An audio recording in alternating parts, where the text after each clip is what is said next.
Tyranny Busters. Tyranny Busters. Tyranny Busters.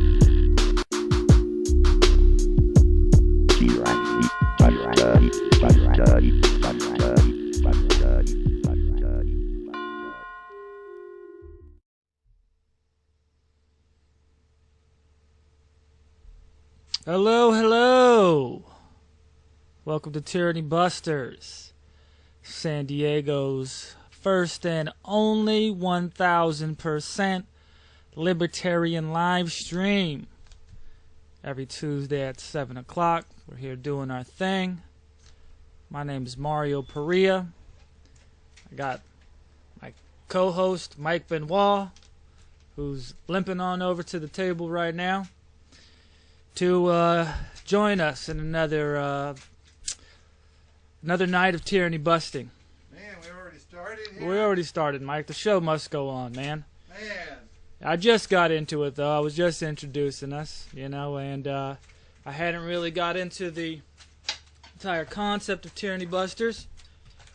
But, You think I'm skinny enough yeah, to get through there? Go ahead. Get on in, Mike.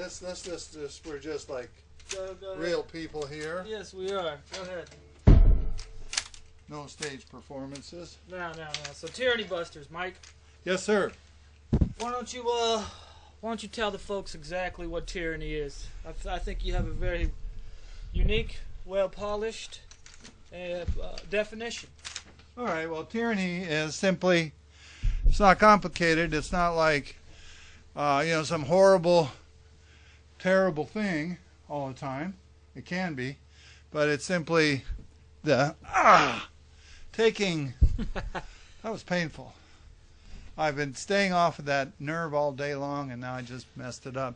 But tyranny is just taking control of something that you have no right to take control over.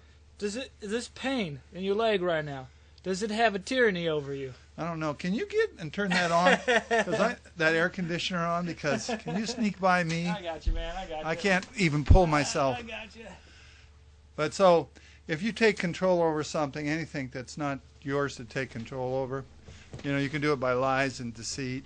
Thomas Jefferson said he swore an eternal hostility on the altar of God over every form of tyranny upon the mind of man.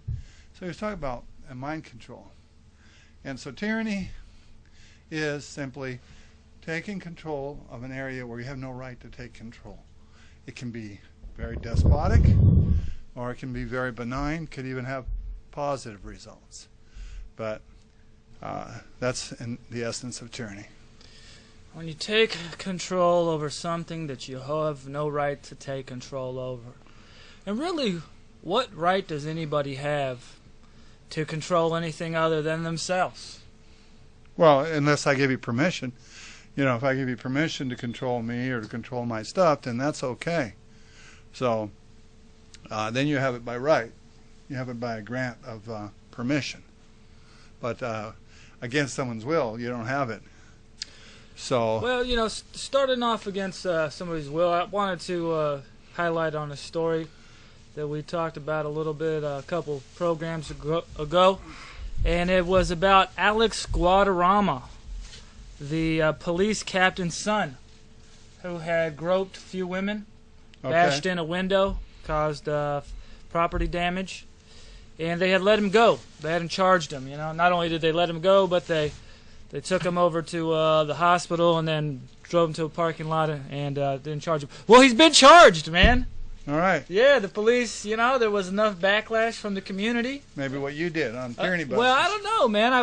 I don't think we have that much influence, but apparently somebody with some influence did. And, Mr. Alex Guadarrama, despite his relations to the authorities, is now going to have to stand in front of a judge and plead his case.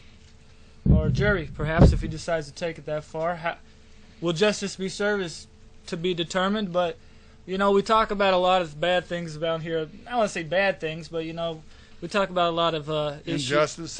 Injustices. So I thought here was a time where we can kind of take the other route and champion the works of people who do believe in justice and putting the pressure on. So maybe a little bit of tyranny just got busted. That sounds good. Just like that, man.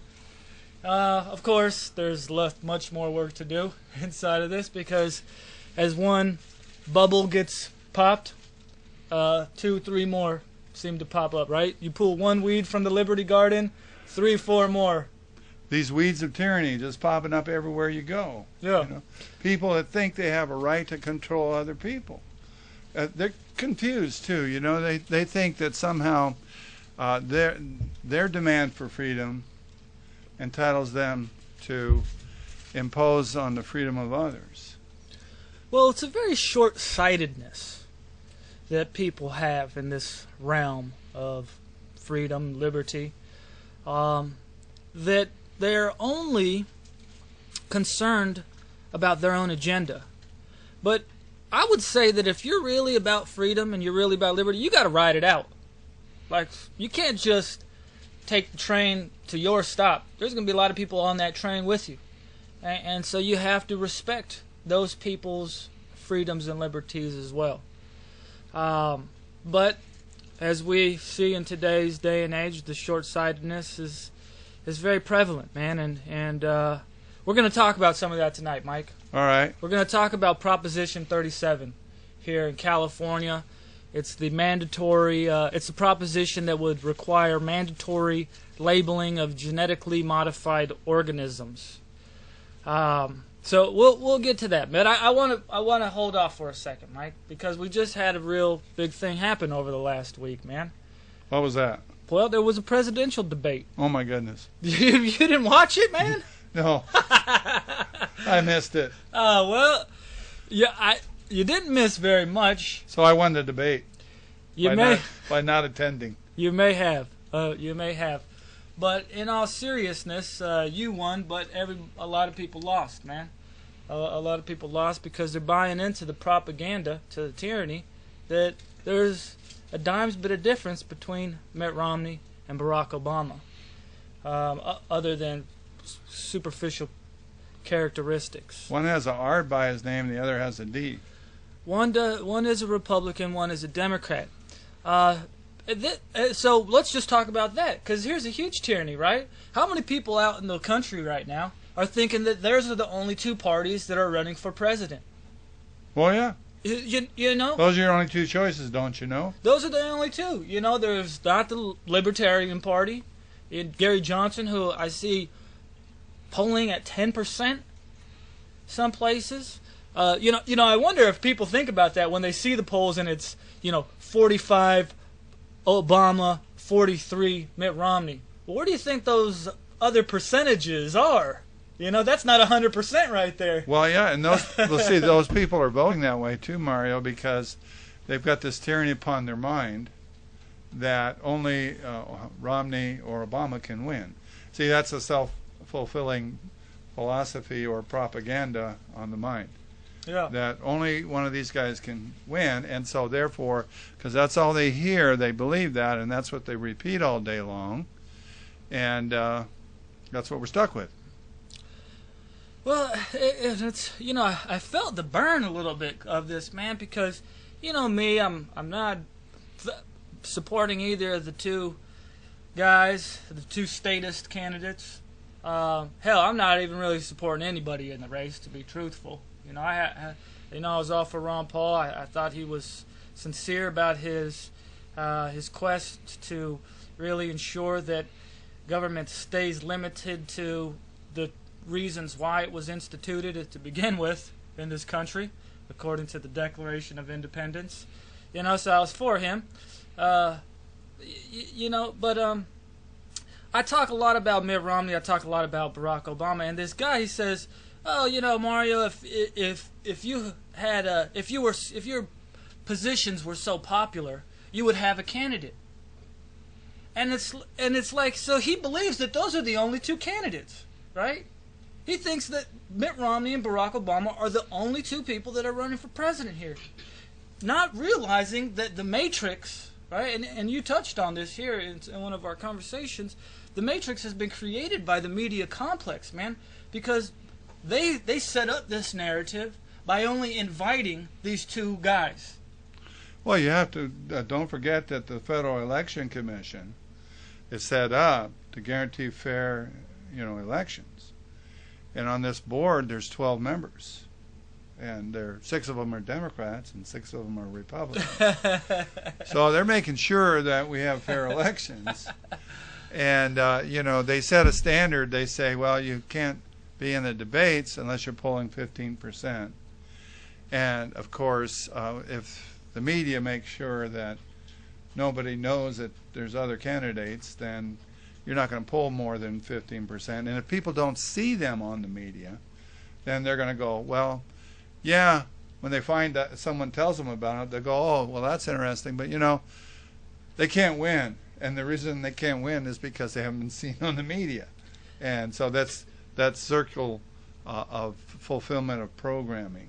It is a programming. And to say that if you don't have 15%, it is really a slap in the face to democracy, right? Because even if you have... Well, I want to stop you there, because lots of folks think we have a democracy, and we don't. This is supposed to be a constitutional republic. So it's a slap in the face to the democratic process of electing representatives. Thank you. Thank you. Because even 10% of the people should be allowed to be represented. Sure. Yeah, what's this 15% number is really just to go shows, I think that you're correct. The definition of democracy has really been watered down, has really been debased, and we're programmed into thinking that democracy really is only 51 versus 49. If you don't land in the 51%, then your voice really doesn't matter.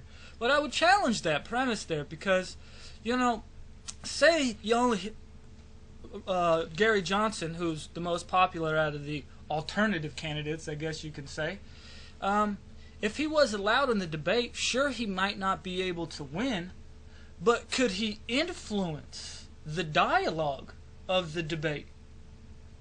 Well, it certainly would influence the dialogue, and it would also actually get the people to realize, a lot of folks would realize, there is no real substance to the debate with the Democrats and the Republicans, because they're both big government parties, and what they're expert at doing is blaming the other party for the ails of the country, and they don't, they might discuss issues, but they don't really get to the core or the heart of the matter, what the purpose of government is.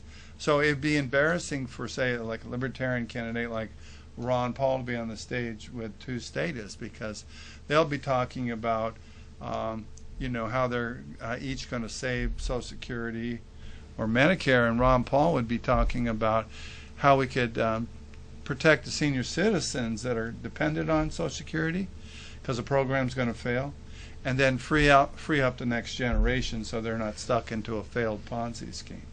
So there's huge contrasts that you don't see. On the Republicans will talk about they're going to well, they don't even talk about really how they're going to fix Social Security, do they? No, neither one of them. No. I mean, that's why I'm glad that you didn't watch it, Mike, because you might have really been stressed out afterwards, or felt like there was just really no chance of people engaging in thoughtful dialogue. Because I mean, here we are, Mike. I did watch it, man, and I was having some conversations, over the text and stuff while I was watching it, and it was supposed to be a debate on domestic issues. So I thought, okay, they're gonna go into, say, the drug war. They're gonna talk about personal liberties here. They're gonna talk about taxes. And as the debate started to progress, it was very easy to see that this was going to be limited. They weren't going to be talking about gay marriage. They weren't going to talk about abortions, which to me are domestic issues. But they were going to stick solely to the narratives that they had already felt comfortable with. And basically that is, how are we going to get jobs to happen? and they're all both of them, they're job creators and stuff like this. And what it ended up being was totally focused on the economy, right? And not either of the two didn't even mention the Federal Reserve. So here you had an hour and a half debate, basically, on the economy, and two of the people who are going to be the President of the United States didn't even mention the central bank. And I talked to people about this. I said, man, I was concerned that this, and they go, oh, you Ron Paul folks. And it's like, is that really what y'all think here, man? Is that only people that are, supporters of Ron Paul, fans of the message of liberty, these are the only people that should be concerned with central banking? I mean, let's get a grasp on reality here, man. We see inflation happening, man. You got gas going up, $5, food prices going up. Your quality of life is going down because you can't afford anything, and because of inflation, because of quantitative easing bailouts. And neither of the guys even said the words. They didn't say Ben Bernanke one time. Well, Mario, why are you surprised? How could they broach that subject? How could they bring it up when they're both on the same side of the issue in the Federal Reserve? How could that be something that they could, be sort of contrasting one another on? They can say, I'm a better job creator, but they can't say, well, the Federal Reserve is doing this, that, and the other thing, because what the Federal Reserve is doing, both Obama and Romney approve of. Romney approves of Bernanke. And, Ron Paul, and the folks that actually watch the Republican debates and listen to Ron Paul, he brought out something that, made it into the consciousness of people a little bit, and that is that here's a private bank who is increasing the money supply, and by increasing the money supply, they're doing this because the attempt is to spur the economy, but the process of that is they're buying T-bills and they're buying instruments, debt instruments, that are really not worth anything, and in that whole process, they are devaluing the value of our dollar. The average guy on the street just knows that as gasoline is going up, he wants to blame the oil companies. And he knows that his food bill is going up, so it's the big corporations, might even be the Monsantos of the world that are doing this. Or if the landlord wants to raise the rent, they don't understand that the source of the problem. And so, and Romney and Obama likely don't either. Oh, I see. This is where I have to say that is untrue. Both of these guys are very well informed and understanding this process of inflation. I'll agree with you that they have the same position on the subject, so it wouldn't do very good for a debate because they couldn't argue, and it would just really show the similarities to them. But I mean, this is the thing here, man. It's like this guy. He says to me, he says, I think Barack Obama, he cares more about the poor people than Mitt Romney. And I said, if he did care about the poor people, he would be talking about the Federal Reserve, because they are the ones causing the poor people to have less freedom to buy things. Less purchasing power. Less purchasing power. The rich people, right? When you have inflation, let's say, for example, you're a rich guy and you make you're a poor rich guy. You only make $1 million a year. Okay? And on that $1 million a year, you spend let's see, what would 10%? Let's just say you spend 10% on food. Right. That's $100,000. You eat like a pig. Right. You have a lot of parties and whatnot. And so the food goes up, let's say it goes up even 100%. And you make $1 million, so you spend $200,000 on food. All right? Yeah, still got a lot of money left over. But if you're a poor guy and you're making $30,000 a year and you got to spend $10,000 on food and it goes up to $20,000, yeah, then what are you going to do?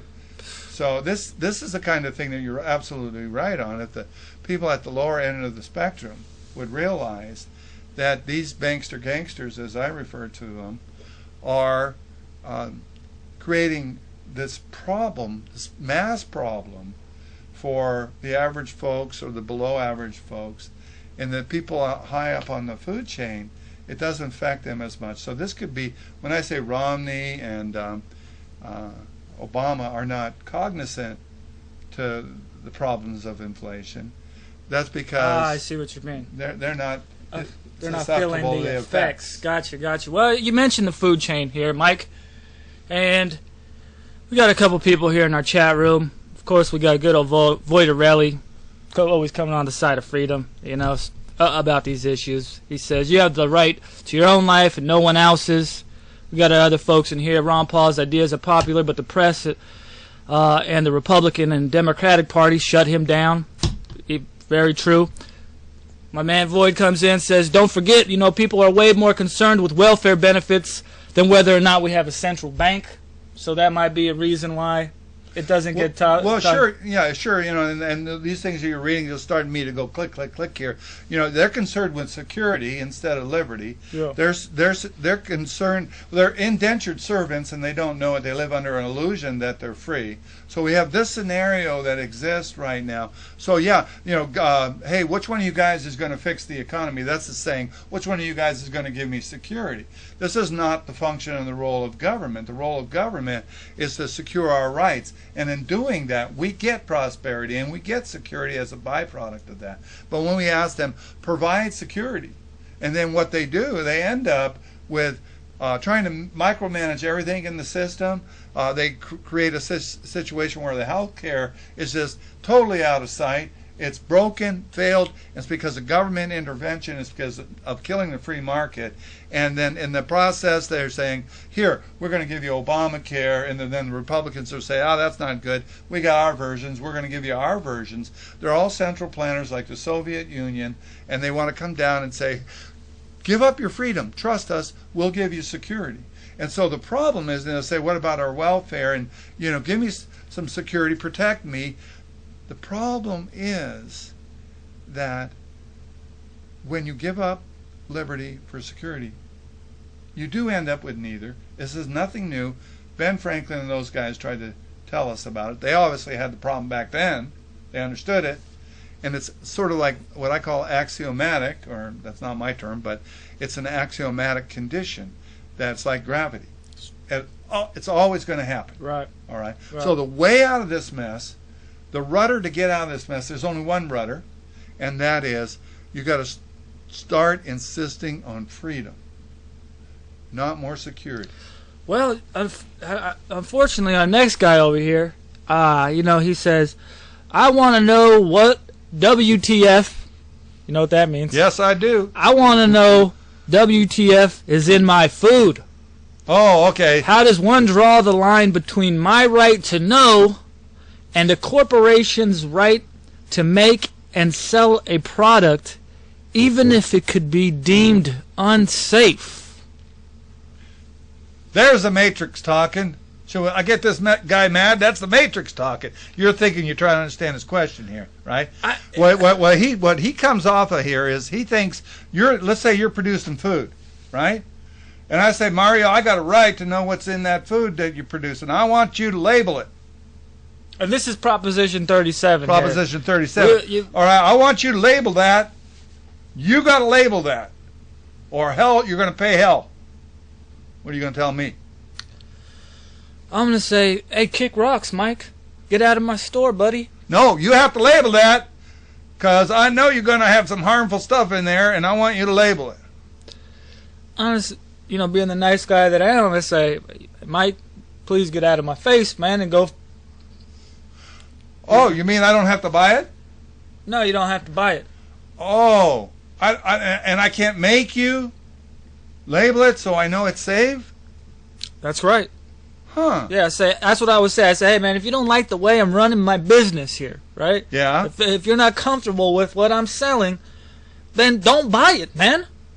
Oh, so these are the same guys that think if they get 51% of the people together to vote and say, Mario, you have to label that food, then because they got 51% of the people, Now they can use the force of government against you. Now they can shut you down if you don't kowtow and do what they told you to do. That's what these people think. Now they think that somehow they're victimized because they don't know what's in their food. Okay? They're victimized because they don't know what's in their food. And if they make you put a label on there, what's in their food, then now they're going to be safe. All right? So if you're a bad guy that's going to give them rotten food, are you going to give them rotten food? You're going to stop. Now you're not going to give them rotten food because you got a label on there, so you can't give them rotten food, right? Because now you got a label on there that says you can't give them. But they're saying that at the same time, they're saying that genetically modified foods are hazardous, they're dangerous, they kill you. And so what's their real agenda? Is their real agenda to outlaw these foods, if that's what they think? I think so. Go on, just hit that some more. If that food is really genetically modified food, is harmful, is harming people, and they're certain, then they must have proof. And they can go into a court of law and say, this food product here gave me cancer, and here's the proof. Right. I got the proof. Right. Now, the same people that are arguing this point on the Prop 37, Yeah. if you talk to those people and you say, global warming is happening, it's real, it's man-made, it's caused by man, they're going to say, no, that's junk science. But they really know that GMOs are bad for you. How do they know? They read it. Someplace that said GMOs are bad for you. Did they read all the scientific information, pros and cons and all of that? Heck no. They got tyranny upon their mind. They heard it somewhere. But nonetheless, does that mean in a free society that they have the right to make the producer of food label their products any way, shape, or form? They say, oh, they're already labeling them, so we're just adding something else. Right. Well, does the underlying thing, are they made to label these? Now, if they really wanted safe foods, somebody I know, a friend of mine today told me, if you want safe food, don't buy anything with a label. Don't eat anything with a label. Go buy stuff that doesn't have a label on it, you know? Fresh food. And what, Henry's or someplace like that? Yeah, you could get it there. Yeah, and that's what they have. But it's amazing to me, these people that are arguing for this position, they say it's something about freedom. Someone that was arguing this position. Well, it's a right. It's a right. I have a right to know it. I have a right to know the food's safe. I mean, you do. Yeah. You have a right to know what's in your food, right? Yeah, and if somebody like Mario won't tell you, you have a right to go somewhere else and they'll tell you. And isn't that where this ends? That's where it ends. I mean, you have a right to know what's in your food. Right. So you have a right to ask Right. what's in your food. Right? Right. So if you ask somebody what's in the food that they're going to sell you, Right. and they say, I'm not going to tell you, Right. do you have a right to put a gun to their head and tell them, you have to tell me what's in this food? Well, they think so, and then what their argument's going to be based on, the food is genetically modified, and therefore it's harmful, and if you don't tell me, you're selling me food that's harmful. Okay? Mm-hmm. Well, the bottom line is, if someone is selling you food that's harmful, whether it's labeled or not labeled, and causes you damage, you have recourse. Yeah. You have legal recourse. Right. People don't sell you good food because there's a law that says they got to sell you good food. No, they sell you good food because there's a law that says if you are poisoned or something from the food that they sell you, that there can be repercussions. And they want to make profit. Yeah, they want to stay in business. They want to stay in business. They want to make a profit. So that's why it happens. Now, somebody that was arguing on this position on 37, they were arguing, one of their examples of argument was, like the smoking laws are good laws because we have a right to go into a restaurant that isn't filled with plumes of smoke that's detrimental to us. We have this right to be free of this smoke. And I'm going, This is somebody's business. You have a right to tell them what they do in the business? Yeah, but I like their lasagna. I want their lasagna. It's great lasagna. And I have a right to be free of smoke when I get this lasagna. And it's like, wait a minute here. You think that you can make this business owner in the same scenario with the gun. You could, you can't do it with a gun. Because that's every government program, right? That's every single government program is a gun. Is a gun. And so they think if they think we live in a democracy. If we get 51% of the people, we can make this restaurant owner ban smoking. Because I have a right to be free of smoking, is what they say. Yes, you do. And that business owner has a right to say, we allow smoking in this restaurant. We don't care about no health department A, B, C, or D, or any of that stuff. We don't care if fat people come in here, skinny people, ugly people, any kind of people come in here. And if you don't like it, take your arse somewhere else. Yeah. Yeah. And that's it. Well, and that's why I see this as being the short-sightedness of folks. They say, I have a right to know, and my right to know trumps your right to run your business the way that you think is the proper way to run it. Where do they get this right to know? Well, where does that come from? I understand people have property rights. Yeah. They have a right to life, liberty, and pursuit of happiness. But the right to know something, where does that come from? I'm trying to understand this, Mike, because you know me, right? I'm vegan. Yeah. Right? I try to eat organic foods. I appreciate organic foods. I think they taste better than things that have been sprayed with pesticides.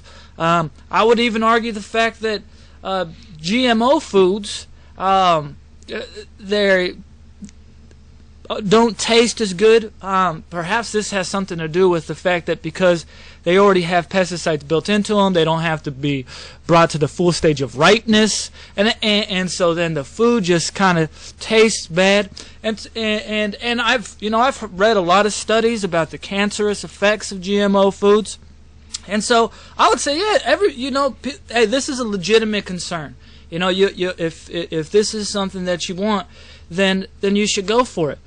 But to think that I can somehow, because of my own tastes, my own wants, just start to dictate the way that the person who I'm voluntarily going to go and purchase something from runs their business. This just reeks of tyranny, really, but it also, to me, reeks of dependency. Right? Because, when I go to the store and I go to look to see if something has GMOs in it, it's very easy for me to tell this. Because there's already a niche. There's companies out there that have said, hey, you know what? There's a million guys like Mario out here who, for some reason, be it legit or not, think that by not eating GMO foods, their life is going to be improved. They're willing to feel the financial effects because we can charge more. And so we got these folks over here. We've created this market. And so it's already happening, right? And so when I see folks ready to tell the government, well, it's not happening fast enough, or it's not happening on a wide enough scale. Y'all need to get your guns in here and make sure that people are doing it.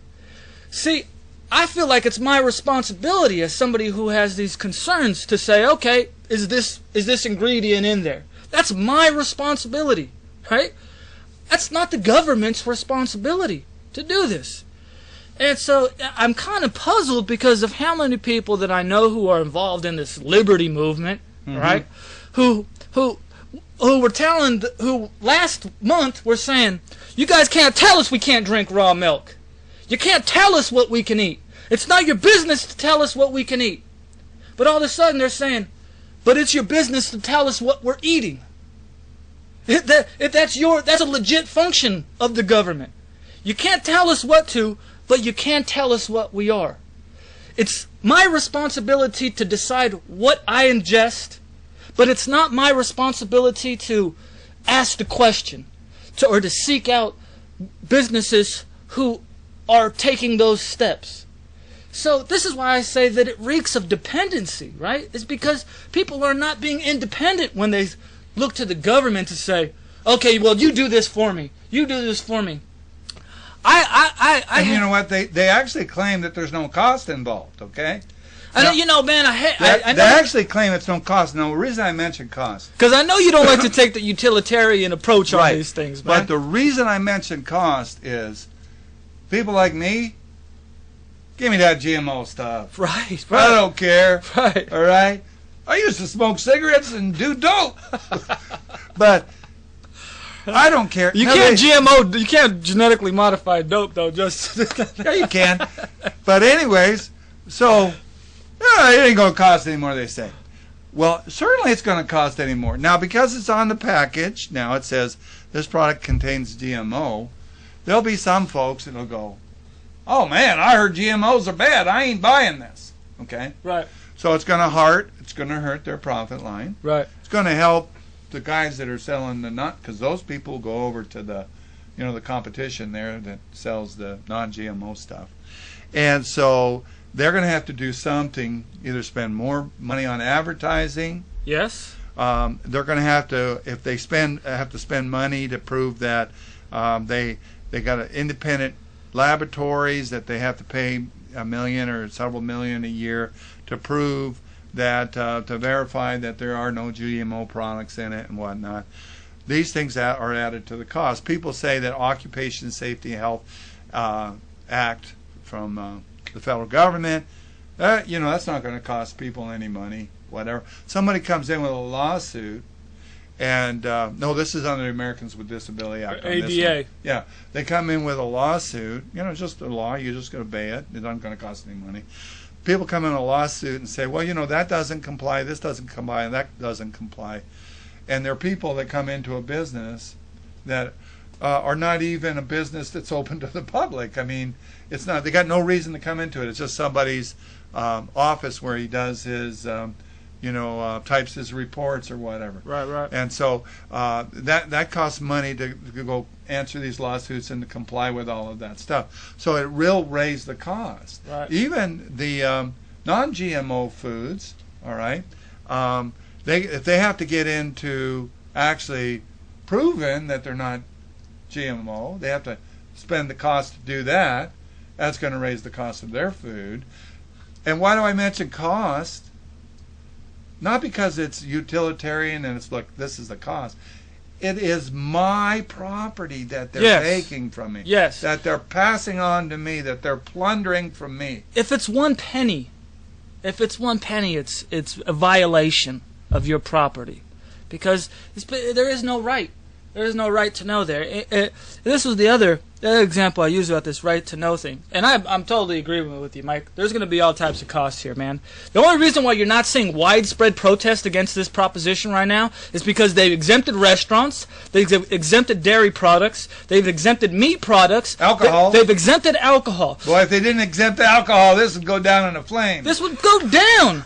No, this is what I'm saying. So it's acclamation, though. And so you got these people who are saying, there's not going to be any cost. This isn't going to affect the little man. I want to remind those people that they thought the same thing was going to be a benefit when they allowed the health department inside of Portland to shut down anybody who was operating without a license, right? What happened 2 years ago? Little girl's got a lemonade stand, man. Wait a minute. I got it. I just changed my mind. I just had a epiphany, cognition. That's one of those weeds growing, man. I'm thinking that this is a good idea to label. I want people that got AIDS to have a label right on their forehead. Well, why not? Come on. I mean, if you have herpes, you should have to have a label on you. Herpes. Because I have a right to know. Herpes, right? Right. I mean, this is the craziness of it. What other kind of things can we? Well, bad breath label. Yeah, bacteria. Abundant. Yeah, because thing. if somebody was going to date you, and they might, at some point. Yeah. Then How about sterile? Exactly. You know? Well, this is it, right? They shut down the little girl in the lemonade stand. This is Acclamation. It starts off, not that many people are affected, so the whole bunch can come in and put the tyranny onto it. Here's another example I have to this idea. I have the right to know you have got AIDS. You have the right to know, right? Like, Yeah. so, okay, my wife, right? Yeah. I have the right to know if she's cheating on me. Yeah. Would you agree? Yeah, she has to wear a label. No, I mean, I have the right to know. I have the right to ask her. Yeah. So, hey, are you cheating on me, right? Yeah. And if she says, I'm not going to tell you, do I have the right to put a gun to her head and say, you're going to tell me whether or not you're cheating on me? No, but if you get 51% of the people to vote for it, you can get it done that way. Yeah, and then I can put her in a burqa, mandatory burqa, because this is... You got it right. And this, so it's just a total violation. How's here. the chat room going? Well, it looks like we have, Void and Irene. They're having some back and forth here. Irene did bring up something though, and I think she says, "So no labels." And this is what I've got to, Mike. This is and this is why I'm happy that this bill, this proposition has come up, because as I've worked through this, and I've looked at things in a free market perspective, right? Thinking anti-tyranny, tyranny busting, I've come to determine that my opinion is the government mandating that people put any labels on the food that they sell, that's not a proper function of government. No, it's not. And so, let's think about this though, right? It's not a proper function of government. So say the government could never mandate that you had labels on there. So, of course, there's going to be some people who just don't care. So I have Mario soup, right? Right. And I just put that on the shelf, and next to it is Mike's soup, right? Yeah. Well, I just decided that I'm not going to put any ingredients on there, right? Okay. But Mike says, you know what? I'm going to go ahead and throw these. I'm happy with what I put in my food. Right. I'm going to put the ingredients on here. How long do you think I would be able to last against you? Right. If I didn't label my food, right? Of course, people are going to say, you know what, man, unless my soup was just superiorly good, tasted a lot better, Yeah. right? But if it tasted exactly the same, right? I was using the same ingredients as you. If people are going to say, you know what, that's kind of suspect that Mario doesn't want to tell me what's in the food that he's trying to sell me. But don't you know we're safer because of the labels? Don't you know how much safer we are because of TSA? Are we really safer? Yeah. Are we really safer? Well, except for the little girls that are being groped and the grandmothers that are being felt No, up. because the real safety here would be to allow pilots to have guns, to allow people to have guns in the airport. You're not advocating that they shoot the producers for not putting a label on, are you? No. Okay. I'm saying that in a free market, Yeah. these things work themselves out, and we achieve true Hey, how freedom. did we live before we had labels? How did we live before? I mean, everybody must have had botulism. Everybody must have just been done. Oh, There's got a lot of labels on that spam that yeah. that Steve's holding let's check over this there. out. You got a lot of labels. Thanks to our Let's see audience what's here, in there. man. Got a lot of labels on. Is this a government label on the outside? Yeah, here we got. Is that a government label, or does he volunteer for that? Here we got a thing of spam. Now. That's sodium. That's sodium. But The government didn't make it that big, right? no. You know what government mandated labels look like? They're very, very tiny. Whereas the labels, the guy who's promoting his product, he makes the labels really big. Right, because he's proud, and Yeah, he wants you to it's know marketing. what's in his food. It's marketing. It's gonna sell. And so, I guess this can of spam. I mean, this thing is just totally unsafe until we mandate that they put this is GMO food, and then it's all good. And then it's good. But if you read what's in here, I mean, anybody that's concerned about health, would they really eat this stuff? I mean, I'm not concerned. That's why. And this is sort of like saving for when there's no food anywhere. Right, And right. because we're going to put all these food companies out of business, they'll be too busy. And we're safer because every Chiquita banana's got a little sticker on it. Chiquita banana. Yeah, this man processed. doesn't say 30% more intestines. Yeah. It just has less salt. So I'm just saying, it's true. That's this stuff. But I'll tell you what I do when I was going on a diet and I wanted to watch calories and stuff, or what carbs, even the natural foods, you know, bananas, apples, whatever, I'd go on the internet and I'd see how many calories it had. Right. You know, so if there's a product out there and you want to know if it's got GMO in it, you know, these big corporations, you know, they should tell you if you ask. If they don't, then you don't buy it. It's that simple, man. But, yeah, you don't buy it. But then if they did say no, and it turned out that it did, if they said unequivocally no, and it turned out that it did, That would be fraud. that'd be fraud. And you'd that's have the class of proper action function against of government right Yeah. there, right? Is to deal with fraud. Right. But not to be proactive in helping you make these decisions for yourself. And that's why I say this is just dependency, man. It's like I wonder how many people who are gonna vote for this, right? I think it's going to pass because people want security, want more security. They keep voting for these things, voting for these things. Same people say, I'm for less government, I'm for small government. They'll vote for this stuff. And one on top of another, on top of another. You look at it, read it. I left it over there on my desk, but you read it, you could say, well, this looks like work for lawyers. I know, because it's ambiguous here and there, and lawyers can, you know. Oh, it is. It creates work This for is lawyers.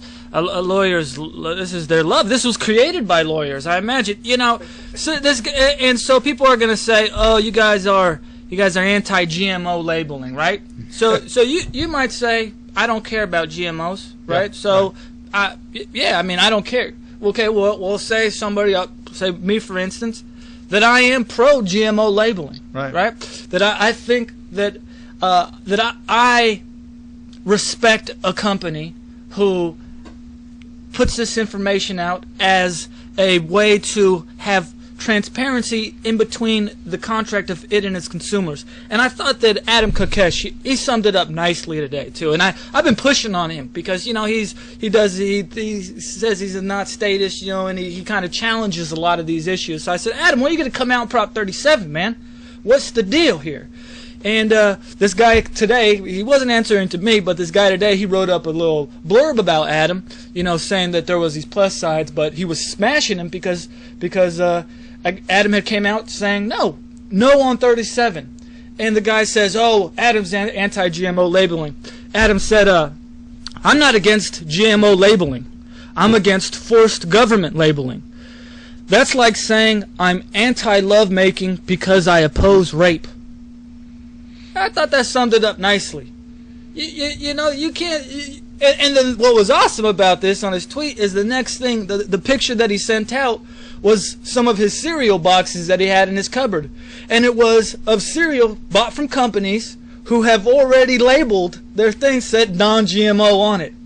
So, see, we have peaceful, proper means to go about achieving our goals without hiring the government guns and pandering to the other. Forget this 51%, right? Because that's a scam.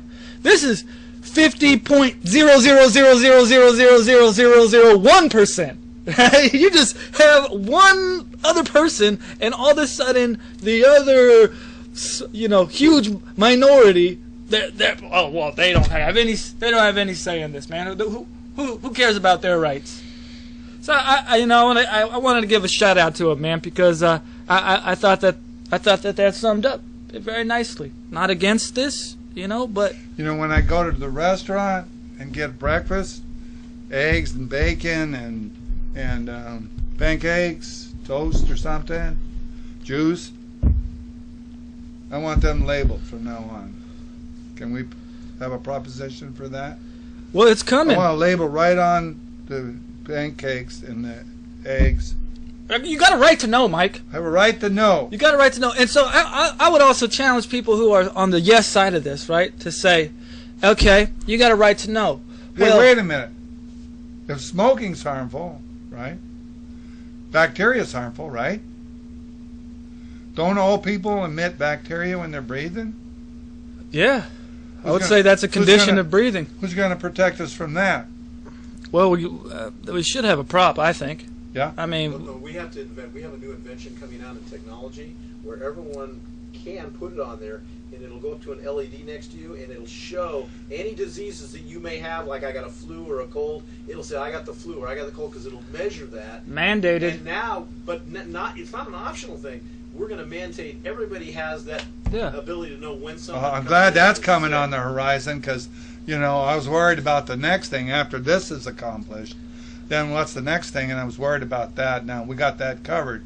So, So it really comes down to do you believe in freedom, right? And are you ready to ride it out? It's not just a matter of you believe. I forgot to tell you something.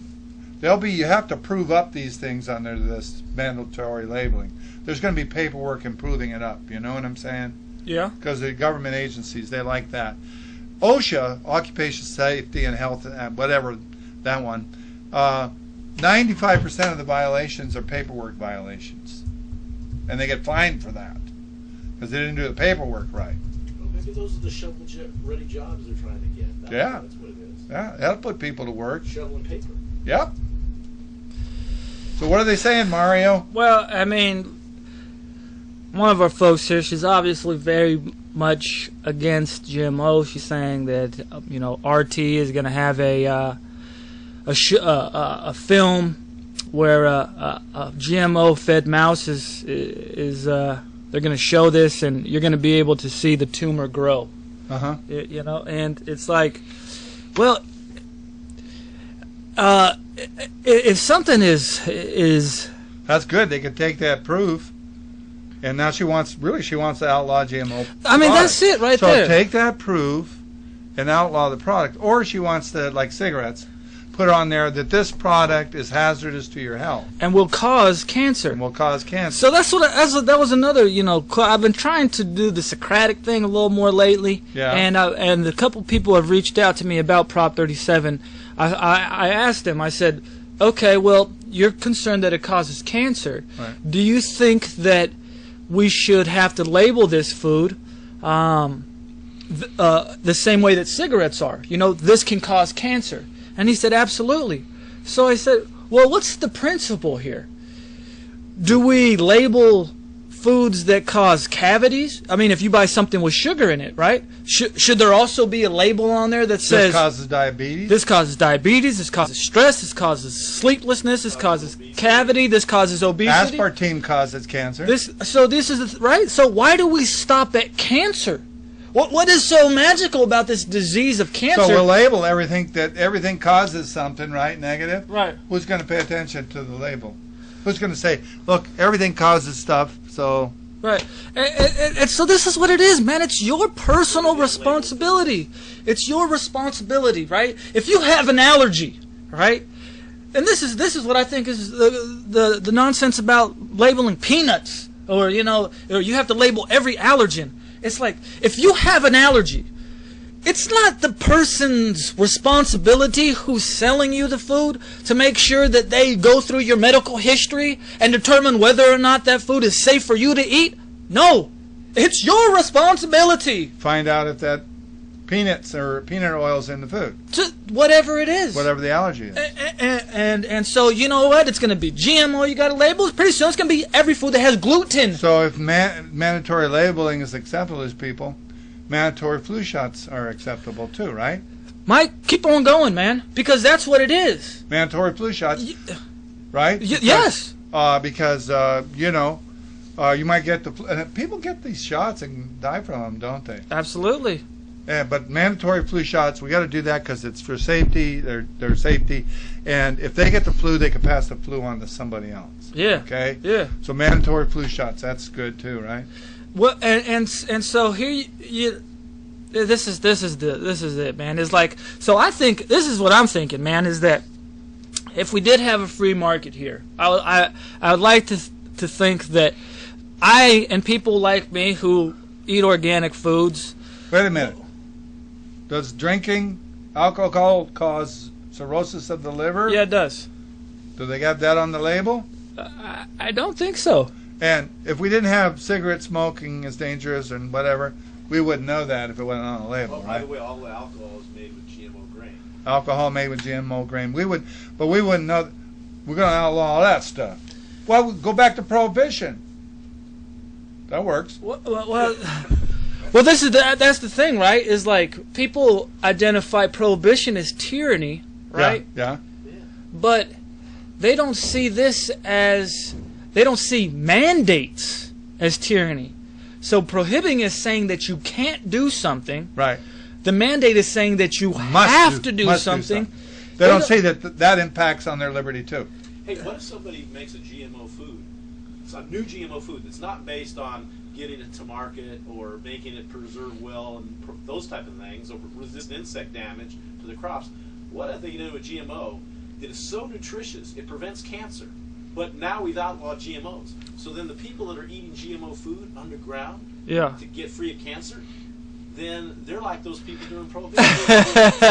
No, it's true. Well, there's no substitute for individual responsibility, and that's freedom, see, is when you take responsibility for anything, then you're truly free. If someone else mandates or dictates a thing, you're not free.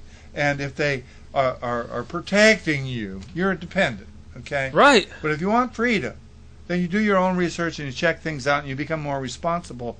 I mean, I've had a lot of people tell me, what are you drinking that Diet Coke for? It's got aspartame in it, and aspartame causes cancer. And I go, oh, okay, thanks. And but I quit drinking it for other reasons, but not that. So the thing is that you can know these products are harmful or not harmful, even if you suspect that they might be harmful. Then I wonder how many of these people that want labeling are going to not drink alcohol anymore because it's all loaded with it, or some of these other products. But if they want to know that the food they're eating is not GMO, can they not do that already? Yes, they can. Absolutely. That's why you know that this is not about the individual saying, I have the right to know, because they already have access to that. There's already methods. I mean, how hard is it to email a company? How hard is it to call an 800 number and ask them this question? It's not about that, man. This is about one group of people saying, this other group is too stupid to know it's good for them. So we need to help them understand what's bad for them. Right? These people are too stupid to ask this question. So we're going to go ahead and just give them the answer. No, but I heard him say it's because these evil corporations are poisoning us with GMO. That's what it's about. Yeah, because they're holding you down and forcing you to eat this food. That's right. That's what they're forcing doing. you down. I mean, got no choice. Food tube. What do they call that when you're unconscious and you got a feeding tube and it's just inside of you and they're just pumping the GMO and you can't do anything. Kind of like me forcing you to eat meat, eggs, cheese, and stuff. I've been doing that, right? Yeah, but all people have to do is vote. And when with government, you go down to a ballot box. With a corporation, money. This is how you vote every time you spend your money. That's the free market. Yeah, that's how you vote. And unfortunately, what's interesting that they can't vote. You know, you're supposed to be able to vote with your dollars. Is they're also saying people are too stupid in their voting with their dollars, but yet you're going to educate them how to vote at a ballot for their leaders. Maybe that is our problem, is that we all have given up responsibility for everything. Well, yeah, they want people to make the decisions for them and to tell them. That is. We see on a ballot list to tell us who to vote for, because we won't even read the propositions ourselves. Yeah. Well, so who's winning the debate in the chat room? Well, I don't think we're winning over Irene here. You know, she's. Well, tell Irene not to worry. It's going to pass because people want more security. And no matter how much people like us say that when you just seek security you're giving up liberty, that you're going to end up with neither. And here they're talking about this. Now, people wonder why the gasoline in California costs more than the rest of the country. And people have said, well, California's the leader on innovation. But at the same time, they understand that all the negative stuff about California, it starts here first too. But gasoline is more expensive here in California because our state legislators have fixed it so we got special gasoline blend for California. Right. And there's only a few refineries for that blend. So we have cleaner air, right? Yeah, so we have cleaner air. It didn't have anything to do with taking lead out of the gas, which was toxic material that shouldn't be in there, or the cars being more efficient, burning the fuels more efficiently. That really cleaned up the air. But So the special blend, when the supply is restricted, and I think they release it when the temperature in the winter time. In the winter time, and if we have a longer summer, you Right. know, they're not prepared and they got limited supplies, so the price goes way up. And if you have to refine something or do something for one state, that state's going to pay a heavier price for it because it's just being done for that state, and it doesn't have the competitive ability for a large market to reduce the cost. Well, actually, it's funny because when they ask for cleaner air, the oil companies, which are always businessmen, are smarter than politicians and people that are political activists, and they're lobbyists. They decided, well, we have a way to make the percentage of air pollution a fraction less, but we won't tell them that, we won't reveal to them that this chemical that reduces and cleans the air is very water soluble, will go down to the water table and destroy 100% of the water table in California that's exposed to it. We won't mention that part.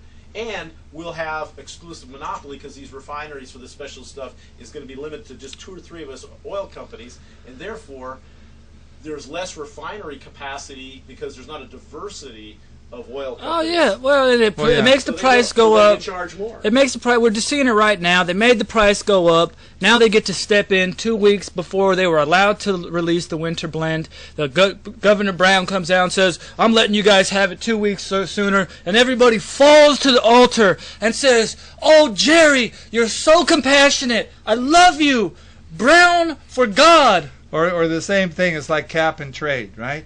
You know, the people, they don't think this is going to be a political football that they get benefits from and whatnot, waivers and whatnot. The cap and trade benefits certain companies over another. Right. And it's just more government micromanagement. But the thing that stands out to me more than anything else is that people are thinking, well, this is really something we got to get past. And we're in the midst of a collapsing economic system. Go ahead. And we're in the midst of a collapsing currency because of the Federal Reserve. Right. And a collapsing society all around us.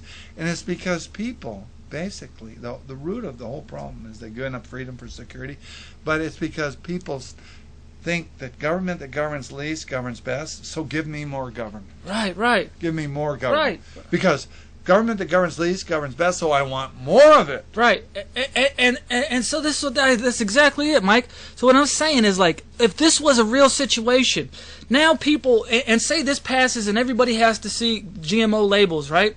Now people are going to attribute that to the government, and so their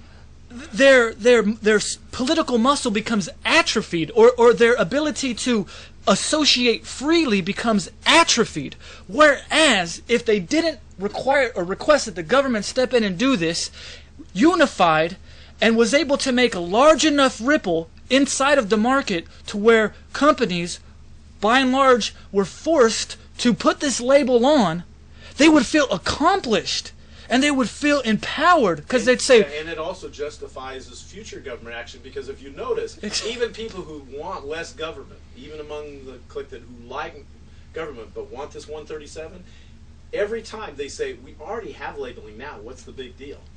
And so they... Exactly. It becomes the justification for more government even among people. Because people can't imagine unwinding government. They can't understand that you're going to get rid of laws. There's no politician saying, I'm going to go and undo 5,000 laws when I'm in office this quarter. It's always what I can do for you, not what I can undo for you. Except for the man, Ron Paul. And that's the thing. 51% want this one, 51% want something that they don't want, and 51% want this one and this one, and then it just piles up like that. It becomes acceptable. And there's no undoing. Then there's no undoing, and those that are in charge, that you elect as your masters, dictate what you do from there on out, and that's the end of it. Once these precedences take place, the most interesting thing is they block the mind from imagining private, non-governmental solutions. Exactly.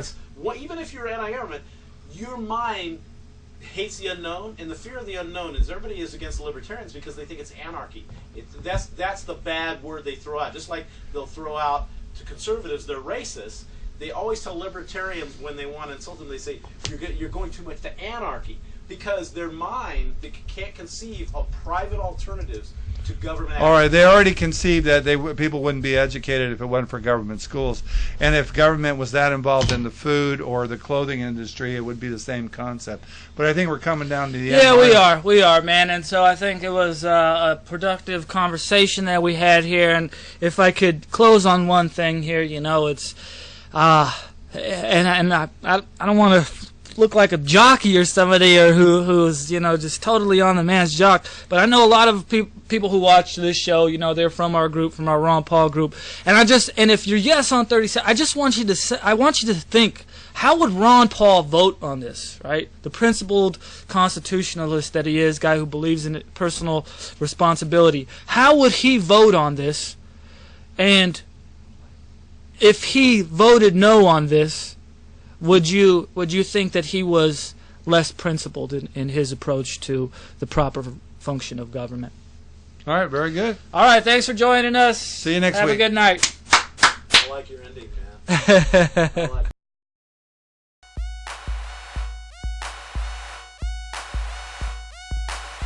Tyranny Busters.